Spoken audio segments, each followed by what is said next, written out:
Hello all, मैं हूँ सेजल दोषी। हमने लास्ट वीडियो में जर्नल की सिंपल और कंपाउंड एंट्रीज देखी थी। आज हम सीखेंगे लेजर और लेजर पोस्टिंग्स। लेजर क्या है? सिंपल भाषा में लेजर वो बुक है जिसमें लेजर अकाउंट्स रखे जाते हैं। इसे हम बुक ऑफ फाइनल एंट्री भी कहते हैं क्योंकि जर्नल की सारी एंट्रीज लेजर अकाउंट्स में पोस्ट की जाती है। यही लेजर अकाउंट्स हमें सारे person, property, expense, income, profit और लॉस की समरी देते हैं।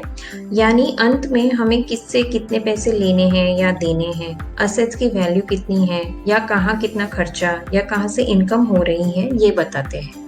लेजर के बैलेंसेस पे ही ट्रायल बैलेंस बनता है जो आगे फाइनल अकाउंट्स बनाने के लिए काम आता है। लेजर एक बाउंड बुक होती है। हर एक अकाउंट अलग पेज पे होता है। हर एक पेज को पेज नंबर दिया होता है, तो हर एक अकाउंट को जो पेज नंबर दिया है वो उसका लेजर फोलियो कहलाता है। लेजर अकाउंट्स इजीली रेफर करने के लिए शुरू में एक इंडेक्स पेज बनाया जाता है।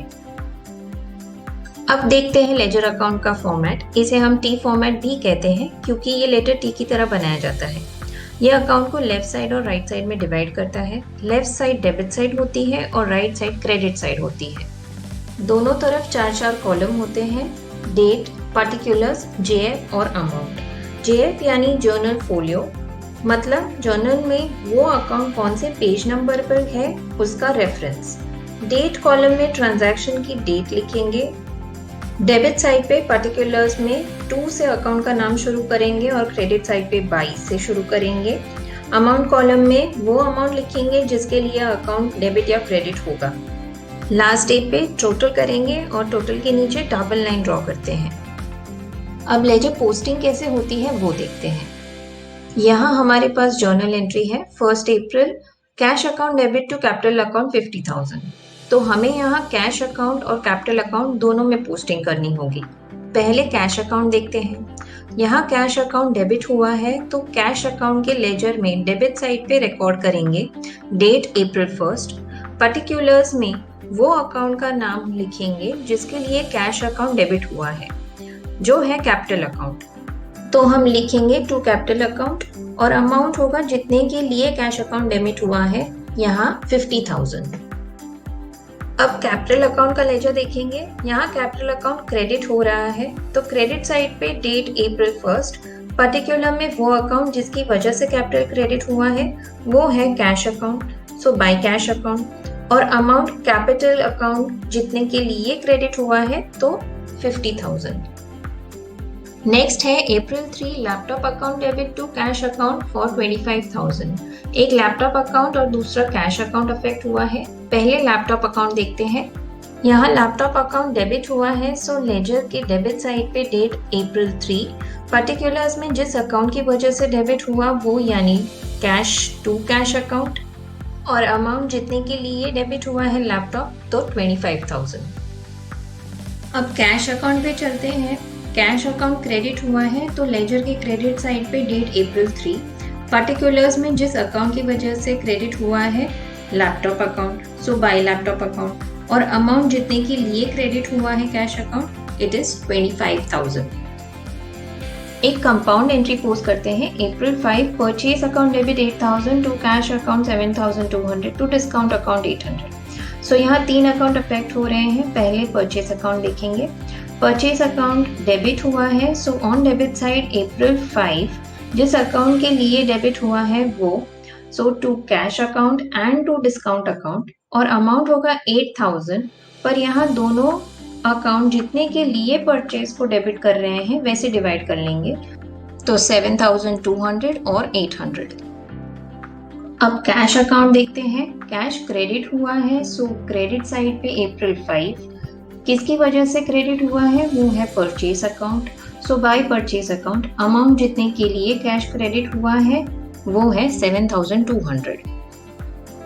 अब डिस्काउंट अकाउंट देखते हैं। डिस्काउंट अकाउंट क्रेडिट हुआ है सो क्रेडिट साइड पे अप्रैल 5 वो अकाउंट जिसकी वजह से डिस्काउंट क्रेडिट हुआ है तो है purchase account, so by purchase account, और अमाउंट होगा 800 जितने के लिए डिस्काउंट क्रेडिट हुआ है। पोस्टिंग के बाद लेजर को बैलेंस कैसे करते हैं वो देखते हैं। यहाँ कैश अकाउंट को बैलेंस करेंगे। Balancing last day of the month या ईयर होता है। यहाँ हमें डेबिट साइड का टोटल ज्यादा दिख रहा है तो हम लिख देंगे 50,000 और वही टोटल हम क्रेडिट साइड पे लिख देंगे 50,000। जो भी डिफरेंस होगा उसे हम कहेंगे बैलेंस कैरीड डाउन और यहाँ अमाउंट है 17,800। ये नेक्स्ट मंथ का ओपनिंग बैलेंस हो जाएगा। So May first to balance brought down 17,800 opposite side पे लिखेंगे। क्योंकि डेबिट साइड का टोटल ज्यादा है हम कहेंगे कैश अकाउंट का डेबिट बैलेंस है, यानी 17,800 कैश हमारे पास पड़ा है। एक सम देखते हैं लेजर का। Prepare Raja's account in the books of Ravi. तो यहाँ खाली राजाज अकाउंट बनाना है। 2011 Jan 1 Raja's account showed debit balance ₹1550 in the books of Ravi। तो इसका मतलब है ये हमारा डेटर है क्योंकि ये डेबिट बैलेंस बता रहा है। तो डेबिट साइड पे Jan 1 to balance brought down 1550 लिखेंगे। नेक्स्ट है Jan 5 sold goods to Raja of ₹2,000 at 5% rate discount। इसकी जर्नल एंट्री देख लेते हैं क्योंकि अमाउंट कैलकुलेट करना पड़ेगा। तो जर्नल एंट्री है Raja's account debit to sales account. Amount के लिए लिस्ट प्राइस है 2000, लेस होगा 5% rate discount, so it is 100। तो सेल्स प्राइस हो जाएगी 1900, तो हमारा अमाउंट मिलता है 1900।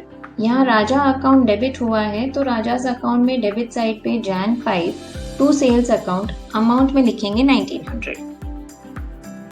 नेक्स्ट है Jan 10 received cash from Raja ₹500। तो जर्नल एंट्री होगी cash account debit to Raja's account 500। यहाँ राजाज अकाउंट क्रेडिट हुआ है तो क्रेडिट साइड पे डेट में Jan 10, पर्टिकुलर्स में जिसकी वजह से क्रेडिट हुआ है वो, सो बाय कैश अकाउंट और अमाउंट होगा 500। नेक्स्ट है Jan 15 return goods from Raja ₹700। ये सेल्स रिटर्न है तो जर्नल एंट्री बनेगी sales return account debit to Raja's account 700। यहाँ राजा अकाउंट फिर से क्रेडिट हुआ है तो क्रेडिट साइड पे date Jan 15 by sales return account और अमाउंट होगा 700। Last one Jan 30 receive 2000 from Raja in full settlement of his account. पहले जर्नल एंट्री देखेंगे कैश मिलने की, वो होगी cash account debit 2000 to Raja's account 2000। तो हम राजाज अकाउंट के क्रेडिट साइड पे Jan 30 by cash account 2000 record करेंगे। यहाँ हमें फुल सेटलमेंट कहा है, इसका मतलब है कि राजा के साथ अकाउंट क्लियर हो गया है। सो डेबिट साइड का हम टोटल करेंगे जो है 3450 और क्रेडिट साइड का टोटल है 3200। तो जो 250 का डिफरेंस है ये डिफरेंस हम कहेंगे कि राजा को हमने डिस्काउंट दे दिया है और ब्रैकेट में बैलेंसिंग फिगर लिखेंगे। थैंक यू हमारे वीडियोस लाइक और शेयर करने के लिए। अगर आपको कोई भी क्वेश्चन है तो प्लीज़ कमेंट सेक्शन में लिखिए। प्लीज़ चैनल को सब्सक्राइब करिए और जल्द ही मिलेंगे अगले वीडियो के साथ।